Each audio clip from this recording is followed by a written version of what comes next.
ओम शांति।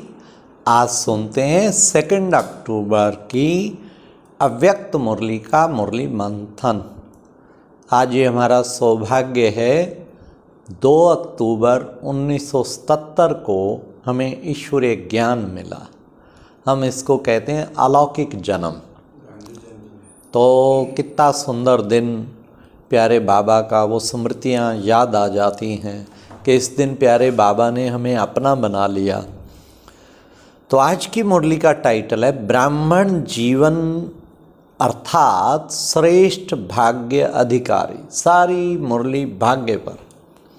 बाबा ने कितना अच्छा कहा कि देखो बच्चे, तुम्हें बाबा से कितना ऊंचा भाग्य मिला है, कितना ऊंचा भाग्य मिला है।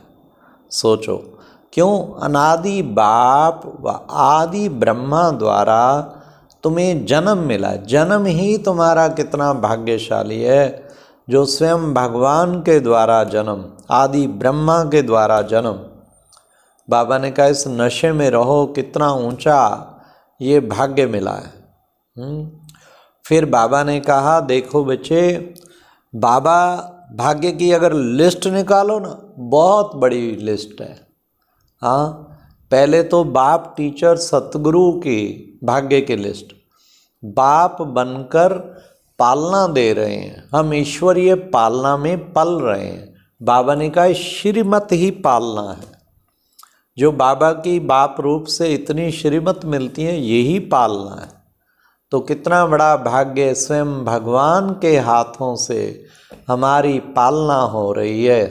बाबा हमें पाल रहे हैं, तो भगवान पालनहारा बन के पाल रहे हैं। फिर टीचर के रूप में कितना, बाप के रूप में बल्कि वर्षा भी मिल रहा है। ऐसा विनाशी वर्षा जो किसी को मिल नहीं सकता, जिसमें गारंटी हेल्थ, वेल्थ, हैप्पीनेस की 100%। फिर टीचर के रूप में कदम कदम पे शिक्षाएं जो हमें जीवन इतना मर्यादित और संपूर्ण बना देती हैं।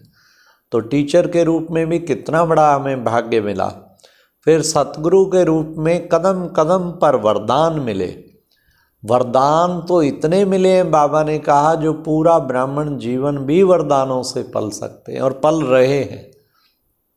तो सतगुरु के वरदानों की पालना वो कितने मिल रही है। फिर बाबा कहते ये सब भाग्य तुम बच्चों को बाबा ने दिया। तन का भी भाग्य मिला है, भले तन किसी का बीमार हो। बाबा ने कहा जो सही योग युक्त आत्मा है, उसके तन द्वारा सेवा ही सेवा होगी। बीमार भी होगा तो उसकी बीमारी भी सेवा के निमित्त बन जाएगी। मन का भी भाग्य मिला है कि हर वक्त मन मना भाव। हाँ, और धन का भी भाग्य कि कभी भंडारी भंडारा खुट नहीं सकता। फिर प्यारे बाबा ने आज कहा कि बच्चे, तुम बच्चे विशेष जो है सोर्स ऑफ इनकम क्या है तुम्हारा? हर कदम में पदम जमा करना। उनका तो इनकम लाखों करोड़ों का होता, लेकिन तुम कहलाते हो पद्मा पदम भाग्यशाली। कोई छोटी बात है क्या? बाबा ने कहा ब्रह्मा कुमार कुमारी बनना माना मौज वाली जीवन व्यतीत करना। पद्मा पदम भाग्यशाली। फिर बाबा ने कहा योगी जीवन, पवित्र जीवन ही सर्व प्राप्तियों का आधार है। तो तुम बच्चे योगी जीवन और पवित्र जीवन जीते हो। फिर बाबा ने कहा वरदानों से सारी ब्राह्मण जीवन ही बिता रहे हैं। ये कितनी बड़ी बात है, वरदानों के द्वारा ही ब्राह्मण जीवन व्यतीत कर रहे हैं। फिर बाबा ने कहा कि बच्चे, तुम बच्चों को विशेष जो है पुरुषार्थ क्या करना है? ब्रह्मा बहुत काल से भाग्य की अनुभूति करने वाले ही वास्तव में पद्मा पदम भाग्यशाली, अंत में भी पद्मा पदम भाग्यशाली बन जाते।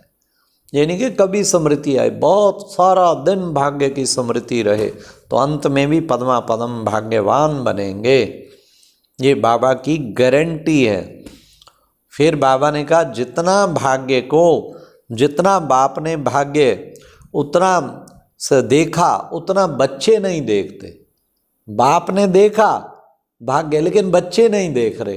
बाबा देख रहा कितना भाग्य मिला, लेकिन बच्चों को नहीं दिखाई दे रहा। फिर बाबा ने भाग्य को बढ़ाने का तरीका बताया। कार्य में जितना जो लगाता है उतना उसका भाग्य बढ़ ही जाता है। इसलिए वो भी बाबा ने कितना अच्छा बताया कि बढ़ाओ कैसे, इस भाग्य को खूब बढ़ाओ। फिर बाबा ने कहा कहीं कहते हैं 16,000 की माला ही ठीक है। 16,000 की माला सदा नहीं जपी जाती, कभी कभी जपी जाती और कहीं कहीं जपी जाती।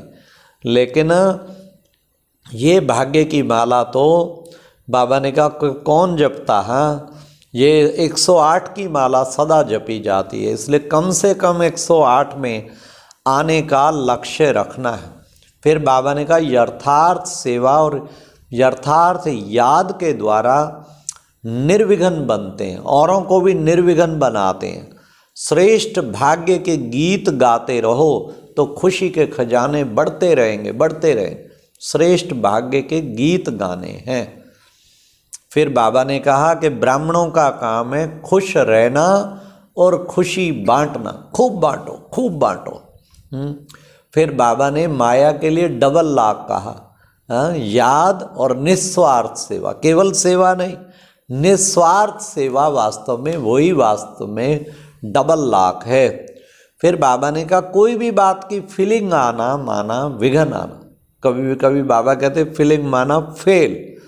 फिर बाबा ने कहा टीचर्स के फीचर से फरिश्तापन की अनुभूति होनी चाहिए। आज बाबा ने वरदान दिया जिम्मेवारी की स्मृति द्वारा सदा अलर्ट रहने वाले शुभ भावना सामना कामना संपन्न भव। और लास्ट स्लोगन था अपने हर कर्म द्वारा सहारे दाते का अनुभव कराओ। बाप को प्रत्यक्ष करो तो सबको सहारा मिल जाएगा। ओम शांति।